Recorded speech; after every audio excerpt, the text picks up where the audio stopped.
Riwruoge mag piny owacho magin kaachiel gi Kenya Bureau of Standards KEBS kod duol makero gi mibadhi e pacho ka EACC oyudo thuolo mar tiyo gi nyisruok mar jopur yo Kitale e puonjo jopiny ewi gigo magitimo kod okenge mag neno ni jopiny ok oroch ratiro magi. KEBS owacho ni gisejiwo pedha mag seto gigo ma ok ochopo e rang'iny madwarore to moloyo kuonde tong' mag piny Kenya gi pinje ma libamba mar neno ni mwandu duto manie chini ma pacho ka ochopo e rang'iny mopuodhi. Gie kindeno ero EACC oywago nok mar maling'ling mawuok kuom jopiny manyalo konyogi kedo gi mibadhi.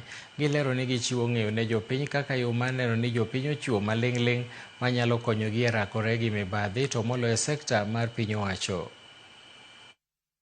Community tuko na COMESA, tuko na hiyo free trade.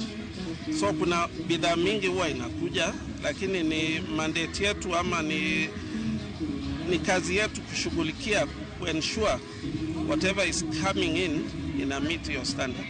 Substandard products in the markets actually affect livelihoods, and it can even affect human life, because when you have a product that does not meet the standards, it can affect human health, it can affect the environment. We want to encourage them to report corruption.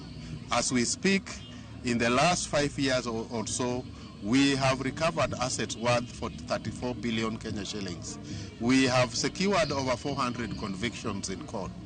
Kwa hivyo niko hapa kuendeleza mandate ama mkataba wa tume na wananchi wa Kenya katika vita dhidi ya ufisadi.